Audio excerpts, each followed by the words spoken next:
ഭാഷാശുദ്ധി വരുത്താൻ വേണ്ടി ഒരാളെ ഏൽപ്പിച്ചിരുന്നു എന്ന് പറയുന്നുണ്ട്. അപ്പൊ അതിൽ നിന്ന് അങ്ങനെ ആരെ ഏൽപ്പിച്ചിരുന്നത്? സാധാരണഗതിയിൽ എൻ്റെ ഒരു അങ്ങനെ ചോർന്നു പോകാൻ സാധ്യതയുള്ള ഒരാളല്ല. ഇതിലെന്തോ വഴിവിട്ട് എന്തോ ചില സംഭവങ്ങൾ നടന്നതായിട്ട് വേണം സംശയിക്കാൻ. അതെന്താണെന്നുള്ളത് അന്വേഷിക്കാനാണ് ഇപ്പോൾ ഞാൻ ഇത് സംബന്ധിച്ച് വിശദമായ അന്വേഷണം നടത്താൻ DGPക്ക് പരാതി കൊടുത്തിട്ടുണ്ട്. അത് സംബന്ധിച്ച് അന്വേഷണം നടക്കണമെന്ന് പറഞ്ഞിട്ടുണ്ട്. എൻ്റെ പുസ്തകം ഞാനറിയാതെ പ്രസിദ്ധീകരിക്കുക, എൻ്റെ പുസ്തകം ഞാനറിയാതെ പിന്നെ അതിൻ്റെ ചില ഭാഗങ്ങളെന്ന് പറഞ്ഞു പറയുക. ഇവിടെ ചാനലിൽ വന്നിട്ടുള്ള ഒരു കാര്യവും എൻ്റെ പുസ്തകത്തിൽ ഞാൻ എഴുതിയതല്ല. അത് നിങ്ങൾ ആദ്യം മനസ്സിലാക്കുക. ഞാൻ എഴുതിയതല്ല. എങ്ങനെയാണ് ഇത്തരത്തിൽ വന്നത്? അതുപോലെ തന്നെ ടൈംസ് ഓഫ് ഇന്ത്യ, ഇന്ത്യയിലെ പ്രമുഖമായൊരു പത്രമാണ്. ആ ടൈംസ് ഓഫ് ഇന്ത്യയുടെ ഫസ്റ്റ് പേജിൽ വരണമെങ്കിൽ ചെറിയ നിസ്സാരമായ കാര്യമായിട്ടല്ല ഞാൻ കാണുന്നത്. അതിശക്തമായിട്ടുള്ള ചില ഗൂഢാലോചനകളും. ഇന്നലെ തെരഞ്ഞെടുപ്പ് ദിവസമാണ്. ആ തെരഞ്ഞെടുപ്പ് ദിവസം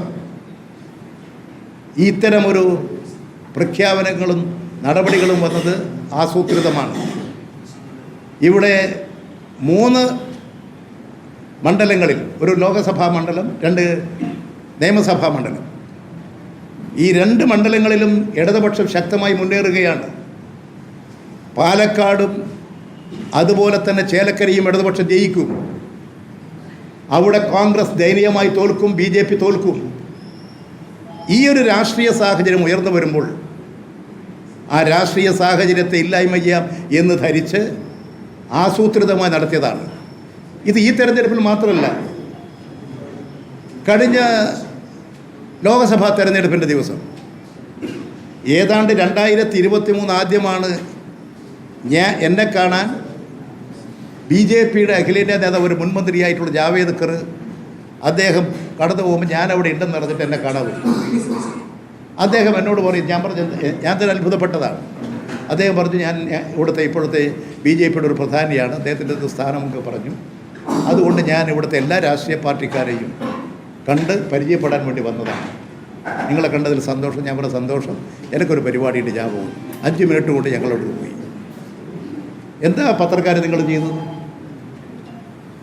ഏതാണ്ട് ഏപ്രിൽ മാസം ലോകസഭാ തെരഞ്ഞെടുപ്പിൻ്റെ ദിവസം വെളിപ്പെടുത്തി എന്ന് പറഞ്ഞുകൊണ്ടല്ലേ നിങ്ങൾ വാർത്ത കൊടുത്തത്? 1.5 കൊല്ലം മുമ്പല്ലേ സംഭവം? അത് വെറുതെ സംഭവിച്ചതാണോ? അതൊരാസൂത്രിതമാണ്. ഇതും അതുപോലെ ഒരു ആസൂത്രിതമാണ്. തെരഞ്ഞെടുപ്പിൻ്റെ ദിവസം രാവിലെ സംഘടിതമായൊരു പ്ലാൻ ഉണ്ടാക്കി പ്രസ്താവന നടത്തുക. ഇതിന് ശക്തമായിട്ടുള്ള അന്വേഷണം വേണം. ഇതിന് ശക്തമായിട്ട് നടപടികളുണ്ടാകണം. അതുതന്നെയാണ് ഞാൻ ആവശ്യപ്പെട്ടിട്ടുള്ളത്. അതുപോലെ തന്നെ നിയമ നടപടികൾ, DC ബുക്ക്, ഞാൻ എഴുതിയ എൻ്റെ ബുക്കിൻ്റെ പ്രസാധനം ഇന്നലെ 10:30 മണിക്ക് നിങ്ങൾക്ക് വിശ്വസിക്കാൻ കഴിയും? എങ്ങനെയാണ് ചെയ്തത്? ഇത് സാധാരണ മട്ടിൽ വന്നതാണോ? ഇതൊരാസൂത്രിതമായ പദ്ധതിയുടെ ഭാഗമാണ്.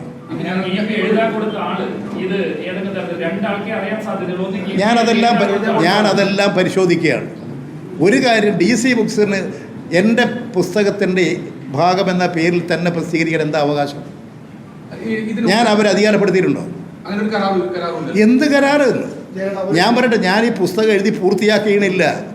അതിൻ്റെ ആകെ വന്നതിന് ശേഷമുള്ള വായന നടന്നു കഴിഞ്ഞിട്ടില്ല. അതിൽ പല തെറ്റുകളോ തിരുത്തലുകളോ വേണമെന്ന് പോലും നോക്കിയിട്ടില്ല. ഞാനൊക്കെ എടുത്ത് കണ്ടു. ഞാനെടുത്ത് കാണുന്നത് ഞാൻ എവിടുന്ന് കാണാൻ?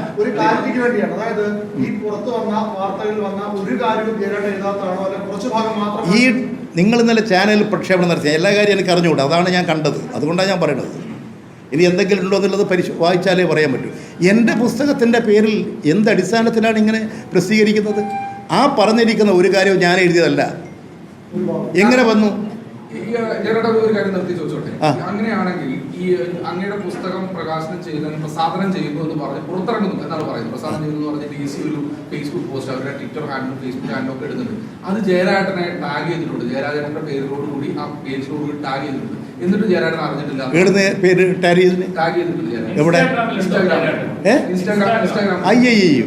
ഫേസ്ബുക്കിലൊക്കെ ഫേസ്ബുക്കിലൊക്കെ കൃത്യമായി പറഞ്ഞിട്ടാണ് ജയരാജന്റെ പുസ്തകമാണെന്ന് പറഞ്ഞിട്ടാണ്. ആരെങ്കിലും ഇൻസ്റ്റാഗ്രാമിലോ ഫേസ്ബുക്കിലോ കൊടുത്താലും ഞാനത് ഉത്തരവാദി.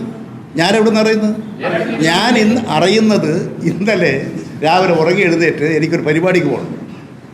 ഇറങ്ങി നോക്കുമ്പോൾ ടെലിവിഷൻ ചാനൽ വെച്ചപ്പോഴാണ് ഇത് കാണുന്നത്. അപ്പോൾ തന്നെ ഞാൻ വിളിച്ചു DC ബുക്കിൻ്റെ ആളെ.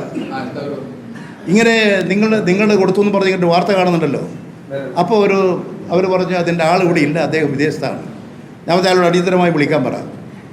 ഞാൻ എന്നിട്ട് അതിൻ്റെ ഒരു സ്ത്രീ പിന്നെ വിളിച്ചു. ഞാൻ ചോദിച്ചപ്പോൾ അവർ പറഞ്ഞു ഞങ്ങൾക്ക് ഇതൊന്നും അറിയില്ല സാർ. DC ബുക്സിൻ്റെ ആൾ തന്നെ വിളിച്ചു എന്നെ ഒരു അരമണിക്കൂർ കഴിയുമ്പോൾ. അയാൾ വിദേശത്താണ്. ഞാൻ ചോദിച്ചു എങ്ങനെയാണ് നിങ്ങൾ ഞാൻ എഴുതിക്കൊണ്ടിരിക്കുന്ന പുസ്തകത്തിൻ്റെ ഭാഗമെന്ന് പറഞ്ഞിട്ട് നിങ്ങൾ ഇത്തരത്തിൽ വാർത്ത കൊടുത്തത്? അപ്പോൾ അയാൾ പറഞ്ഞു ഞാൻ അറിഞ്ഞിട്ടല്ല, ഞാൻ പരിശോധിക്കുക, അത് കോട്ടയത്ത് നിന്നായിരിക്കും. പിന്നെ പരിശോധിച്ചിട്ടില്ല, എന്നോട് പറഞ്ഞിട്ടില്ല. ഞാൻ കൊടുക്കാത്ത കാര്യം ഞാനിതിനാ ചോദിക്കേണ്ട കാര്യം. എന്ത് കാര്യത്തിന് ഞാൻ കരാർ കൊടുക്കാത്ത ഞാൻ അയാളോട് ചോദിക്കണം?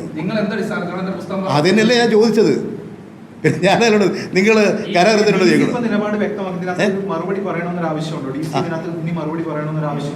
അതുകൊണ്ടല്ലേ ഞാൻ വക്കീൽ നോട്ടീസ് അയച്ചത്. എഴുതാൻ കൊടുത്ത ആളുകളോട് പരിശോധിക്കാൻ പറഞ്ഞിട്ടുണ്ട് ഞാൻ. ഇതെങ്ങനെയാണ് നിങ്ങളെ ഇങ്ങനെ ചോർത്തിട്ടുണ്ട്, ഏതെങ്കിലും ഭാഗം നോക്കിയിട്ടുണ്ട്, അവരോട് നോക്കാൻ പറഞ്ഞിട്ടുണ്ട്. അയാൾ സാധാരണഗതിയിൽ വിശ്വസിക്കാവുന്ന ആളാണ്, പത്രപ്രവർത്തകരാണ്. ഇന്നവരങ്ങനെ എന്തെങ്കിലും ഒരു തെറ്റ് ചെയ്തിട്ടുള്ള ഒരു കാര്യമില്ല. അത് അദ്ദേഹത്തോട് പരിശോധിക്കാൻ പറഞ്ഞിട്ടുണ്ട്.